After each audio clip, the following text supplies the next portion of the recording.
ऋतुराज जी ने कहा कि ये मुद्दा पॉलिटिकल है। पॉलिटिकल आप कर रहे हैं। आपने एक बात और कही, दिल्ली को गुमराह करने के लिए आप चाइना की बड़ाई कर रहे हैं, आप जर्मनी जापान की बड़ाई कर रहे हैं। अरे हिंदुस्तान की वो ताकत हो चुकी है कि दुनिया हिंदुस्तान की बड़ाई कर रही है। आप उन देशों की बड़ाई करते रहिए। आज भारतवासी का गर्व मोदी जी के नेतृत्व में हिंदुस्तान की पूरी दुनिया बड़ाई कर रही है, उस ताकत को लोग मान रही है। आप कहते हैं चाइना से सीखो। आप कहते हैं, अरे चुप करो, सुनने का मादा रखो। आप कहते हैं कि चाइना से सीखो। आप दिल्ली सदन में कह रहे हैं चाइना से सीखो। अरे हम चाइना से क्यों सीखें? आज दुनिया भारत से सीख रही है। भारत से सीख रही है दुनिया को। हमको चाइना से सीखने की जरूरत नहीं है। अभी एक बात और कही ऋतुराज जी ने कि भाई एक मिनट, मेरे को आपको रोकना पड़ेगा। 1 मिनट। आपने सुबह निवेदन किया इस विषय पर चर्चा होनी चाहिए। चर्चा इस विषय पर हो रही है। साथी सदस्य ने क्या कहा, आपको जवाब देने के लिए नहीं कहा। आप विषय पर रहिए।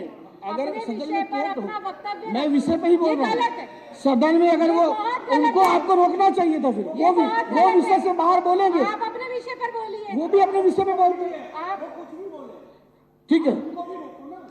एक बात सिखाएंगे क्या करना है। इन्होंने कहा आप आ जाइए यहाँ पर, शिक्षा, आप यहाँ आकर बैठ जाइए। तो फिर आपको सदन को या तो चर्चा मांगते नहीं। जल बोर्ड अमृत जल योजना के तहत सरकार ने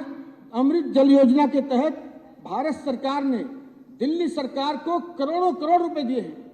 खाली सोनिया विहार के जो प्लांट है उस प्लांट के लिए भी 83 करोड़ से ज्यादा भारत सरकार ने दिए हैं। इसलिए भारत सरकार हमेशा दिल्ली सरकार की मदद के लिए तत्पर है। लेकिन अभी आयुष्मान की बात कर रहे थे, अरे भाई आप लागू नहीं करोगे तो क्या करेंगे? जल बोर्ड के लिए भी जल जीवन मिशन के तहत भारत सरकार दिल्ली को मदद करने के लिए तैयार है। आपने शीला दीक्षित के खिलाफ बहुत आरोप लगाए जल बोर्ड के। 360 पेज में अरविंद जी ने कहा था कि शीला जी भ्रष्टाचार में लिप्त है दिल्ली जल बोर्ड की। तब उन्होंने फिर उसके बाद माफी मांग ली। 360 पेज पर कोई कार्रवाई नहीं करी। इस बारे में ये चर्चा नहीं करेंगे। मैं एक बात और कहना चाह रहा हूं, ठीक है, हम चाहते हैं दिल्ली की समस्या का समाधान हो। हम चाहते हैं कि समन्वय बने। हम चाहते हैं कि सिर्फ टकराव की राजनीति से आप बाहर आइए। आप दिल्ली के जनहित में आप बार बार कह रहे हैं कि चुनाव की बात, अगर है हिम्मत तो सिर्फ जल बोर्ड के मुद्दे पर, भ्रष्टाचार के मुद्दे पर, इन मुद्दे पर आ जाइए चुनाव में। हम चुनाव के लिए भी तैयार हैं। आ जाइए मैदान में। केंद्र में 7-0 से हमने भी कई बार आपको लिटा दिया है, उसकी भी आप चिंता कर लीजिएगा।